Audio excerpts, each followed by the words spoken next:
Magandang gabi po sa mga kapatid. Magandang gabi po. Sa gabing ito ay aming titulo ay Pursegido. Pursegido. Sister Len, ano pong ibig sabihin ng Pursegido para sa iyo? Porsigido, malalim or persistent. So ito po yung mga taong may tiyaga. Makikitaan mo ng tiyaga, may tiwala sa sarili, na talagang porsigido yung bagay na gusto niyang gawin kasi kahit nahihirapan siya, gusto niyang makamit yun. Kaya porsigido siya. Yung mga nanliligaw dyan. Oh, pwede. Yung mga manliligaw dyan. Tulad ng ginawa ko sa'yo dati, di ba? Pursigido ako na mapasagot kita. Yes. Kahit gaano karami, kahit gaano ka gwapo, gaano katangkad, yung mga karibal ko dati. Pero ako'y nagpursigi pa rin para makamit at ano yung matamis na oo. yun. At yun ang magandang katangian po Magandang talaga. katangian talaga to na nasa atin talaga ng Kristiyano. Hindi lang sa pang-araw-araw, kundi sa buhay pananalangin po natin. Yes. Dahil sinabi po sa atin ni Jesucristo to, na magpursige tayo na manalangin sa Kanya. Amen. At sinasabi nga po sa Thessalonica 5:17, palaging manalangin at huwag manghinawa. Amen. Ibig sabihin po nito, at yung tayo nananalangin, huwag tayong tatamad-tamad. Tuloy-tuloy tayong manalangin sa Kanya at huwag manghinaan ng loob. Amen. Dahil napakalaga po ng pananalangin po na binigay sa atin ng Panginoon. Ito po yung isang sandata po natin. Yes. Isang sandata para labanan si Satanas. Amen. Napapansin niyo po na sa tuwing tayo yung nananalangin, si Satanas laging nandiyan, handa. Umaarangkada. Lalo pag toka mo na, mag-prayer, kung anong-ano nang umiira sa isip mo. Dahil kumikilos si Satanas sa isip mo para ma-distract ka. Out of focus. Hinahadlangan Huwag kang niya. manalangin. Huwag kang manalangin sa Diyos. Ayun ang gusto ng Satanas. Pero dapat kailangan Porsigido. At nakikita po natin sa Biblia yan na maraming tao po, di ba? Maraming tao na nabasa tayo doon na talagang porsigido sila na manalangin sa Diyos. Amen. At sa gabing ito ay kinuha po namin si Nehemiah. Ang buhay Ang ni buhay ni Nehemiah. Nehemiah, kung paano siya talagang porsigidong manalangin. Porsigido sa ginagawa niya at sa pananalangin. Sino ba si Nehemiah? Nehemiah ay isang Yudyo na nakatira sa Persia at doon siya nagtatrabaho na talagang yung hari doon talagang pinagkatiwalaan siya.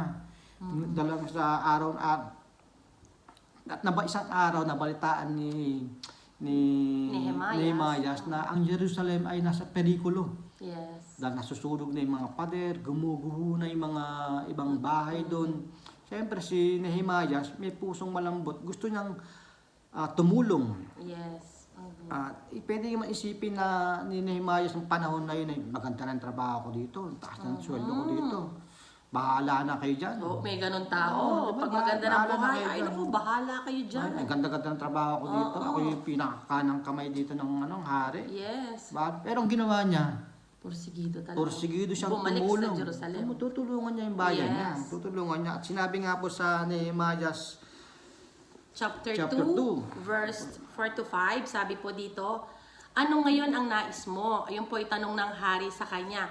Tanong ng hari, nanalangin ako sa Diyos ng kalangitan. At pagkatapos, sinabi ko sa hari, kung pahihintulutan po ninyo ako, kamahalan, nais kong umuwi sa Juda upang itayong muli ang lungsod na pinaglibingan ng aking mga ninuno. So, porsigido siya. Porsigido. Oo, pahintulutan nyo, gusto niyang umuwi. Oo, nagpaalam talaga siya. Yes. Nagpaalam talaga. Amen. Porsigido siyang gawin na Yung kalooban ng kalooban Diyos. ng Diyos talaga. Amen. Porsigido siyang umuwi sa Jerusalem. Yes. At likumin ang mga tao doon at tulungan muli at itayo muli ang pader na nasunog po. Yes, i-encourage niya lahat ng mga talagang tao doon. nanalangin talaga siya sa Diyos. Nanalangin siya, umiyak siya, tumangis siya, at nag-ayuno siya sa Panginoon natin. Amen. Nagpatuloy si Nehemiah na sa kanyang misyon na ginawa niya po ito. At habang ginagawa niya to, ang Diyos ay kumilos sa kanyang buhay. Amen. binigay sa kanya yung pangangailangan niya. Amen. Talagang, ito bang kailangan mo, Nehemias? Ibibigay ko yan, sabi ng Panginoon sa kanya. Ano pong matututunan po natin sa aral na to? Sa buhay ni Nehemiah. Nehemias. Ang unang-una po ay gawin ang maayos ang trabaho. Amen. At sabi nga po sa Colossus 3:23, Sabi po sa Colossus 3:23, anuman ang inyong ginagawa, gawin ninyo ng buong puso na parang sa Panginoon kayo naglilingkod at hindi sa tao, sapagkat si Kristo ang Panginoong pinaglilingkuran ninyo at alalahanin ninyong pagkakalooban kayo ng Panginoon ng gantimpalang inilaan niya para sa inyo. Amen. magandang halimbawa si Nehemias. Kita mo Yes. ang trabaho niya doon, siya yung taga-tikim. Oo, ng pagkain. katiwala siya ng hari. So, na-imagine ko, bago kainin ng hari, dadaan mo na kay Nehemiah. Dalong panahon na yung mga hari, maraming taong nagtatangkang patayin yan. Oo, kahit mga katulong, mga Delikado katiwala. buhay. Laging araw-araw nasa pelikulang buhay nila. Gagawin ba yung sis na gano'n, ikaw munang kakain. Kung may lason yun, kakainin ba yun? Buhay ang nakataya dyan. So, buhay ni Nehemiah nakataya dyan. So, ibig sabihin talagang ginawa niya ng maayos ang trabaho niya. Pursigido siya na gawin yun. Yes. Talagang tapat siya sa trabaho niya. Tama. Tapat na tapat talaga siya. Amen. Pwede niya naman dayain yun, di ba? Hindi ko kinain yan, hindi ko titikman yan. Pero ginawa niya yun, di ba? Nang may katapatan. Oo, katapat siya sa Yes. trabaho. Ganun din po yung makukuha po natin sa aral sa kanya. Ano man ang ginagawa po natin mga kapatid. Yes. Sa pang-araw-araw, sa trabaho natin, sa church, sa mga kaibigan natin, nakakasama natin sa araw-araw sa mga supermerkado. Hindi natin ginagawa yan sa mga tao, kundi sa ating Panginoon. Kaya everything we do, sabi po sa talata, is talagang ginagawa din natin ito sa Panginoon. So kung mayroon kayong kabutihan man, kaya nadudoon yung talagang pagsusumikap natin na mamuhay talaga ayon sa kanyang kalooban. Gawin lang kung ano yung nais ng Panginoon. Tama. At ang pangalawang punto naman po ay hanapin ang paggabay ng Diyos. At sinabi nga po yan sa Kronika 16:11. Sabi nga po sa 1 Chronica 16:11, hanapin ninyo ang Panginoon at ang kanyang lakas. Hanapin ninyo ang kanyang mukha palagi. Amen. Tama po yan. Hanapin. Tama po yan. Dahil si Nehemias, talagang nanalangin siya. Pagkatapos ng manalangin, nagpaalam siya sa hari. At ito nga po yung pinaka-importante, mahalaga na manalangin at makinig. Tama. Dahil sa tuwing tayo nananalangin sa Panginoon, hindi ibig, tama po na nagiging magandang relasyon natin sa Kanya. Pero dapat natututo rin tayong makinig. Dahil habang nananalangin tayo sa Kanya, nagkakaroon tayo ng koneksyon sa Kanya. Kung meron tayong malalim na relasyon, pag meron kang koneksyon sa Kanya, ang Diyos ay magsasalita din sa iyo at gagabayan ka niya. Sasabihin sa iyo ang dapat mong gawin. Tama. 'Di ba? Dapat hindi lang tayo laging salita ng salita sa Kanya. Hindi dapat tayo lang. Hindi lang, dapat nakikinig ka rin. Tama. Diba? Nakikinig ka rin. Nakikinig ka rin sa sinasabi niya. Yung mga momento na akala mo baliwala lang na pero may ibig sabihin yun. May ibig sabihin yung mga kapatid. Yun lang minsan yung problema ng minsan ng maraming Kristiyano na pag tayo nananalangin, salita ng salita, ang gusto natin tayo lang ang papakinggan ng Diyos. Pero napakahalaga na habang tayo nananalangin, is kailangan marunong din dapat tayong makinig. Kasi si Lord may binibigay na kung ano yung dapat natin gawin at may ginagamit siyang tao. So para maging maayos ang daan natin, maging maayos at mag-grow tayo sa ating buhay Kristiyano. Kaya matuto din dapat tayong makinig. At yun ang ginawa ni Nehemiah.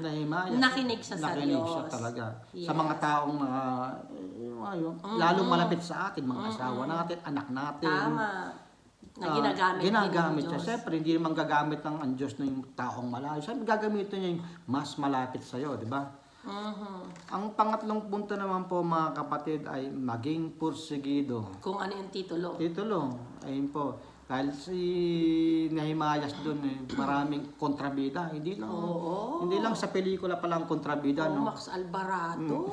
Ang daming tumatawa sa kanya, di ba? Anong gagawin mo doon? Oo, Di ba? pinagtatawanan siya. Oo, Sinasalungat kung ano yung nais na gawin niya. Ano magagawa mo doon? Nag-iisa ka lang, di ba? Mga tawa-tawa. Sinabi nga sa Nehemias 2:10. Ano Sabi sinabi po doon? sa Nehemias 2:10, nang malaman ni Sanballat na Horonita at ni Tobias na isang opisyal na Amonita na may dumating upang itaguyod ang kapakanan ng mga Israelita, sila'y lubos na nagalit. So itong mga tao na to ang kontrabida. Nagalit pa sila, no? Paquito Diaz at Max Alvarado lang ang dating Pero nila. anong ginawa ni Nehemias? Nagpatuloy siya. Nagpatuloy Porsigido siya. Oo, dahil gusto niyang masunod ang kalooban, kalooban ng ni Diyos. Diyos. Hindi siya nag-apekto, hindi siya nagpa-apekto sa mga tao Tama. nitong mga nagmamartes sa kanya ng panahon. Uso na pala yung martes ng panahon na yun. Noong paman. Na ano, Mga tolits. mga Tolits yan. tolits, mga ano, uso na pala na doon pala. Kaya hindi siya nagpa-apekto doon. Sinaraduhan niya ang tenga niya at nagpatuloy siya sa buhay. Nagpatuloy siya sa gagawin niya, sa misyon na gagawin niya. At yun ang mahalaga. Amen. Maging ganun din sa ating mga buhay. Kailangan porsigido tayo. May mga kalaban man o may mga naririnig tayong hindi maganda, wag po tayong magpa-apekto sa kanila. Ang importante po is nasusunod natin, ginagawa natin kung ano po yung kalooban ng Diyos sa mga buhay po natin. Si Nehemias pala isang magandang testamento sa Yes. buhay. Siya yung nagpakita talaga ng katapatan. Amen. Siya yung matyaga at pursigido. Yes. Siya yung mandirigma.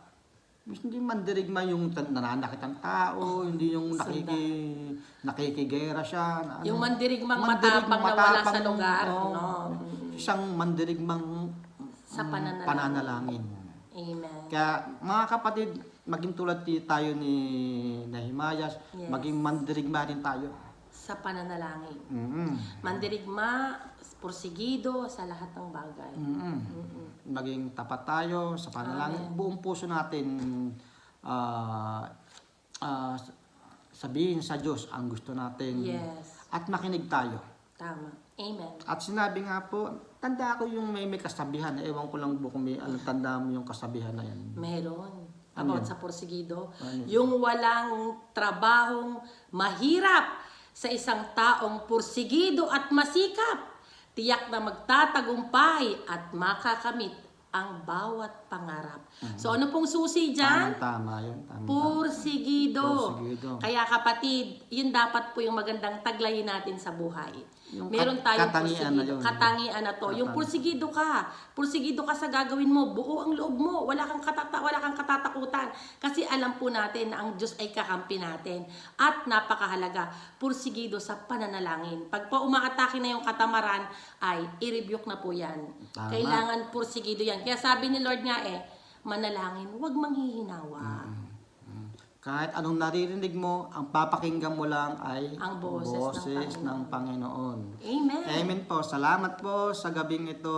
Kami po nagpapasalamat sa ngalan po ni Jesucristo. Salamat po. God bless everyone.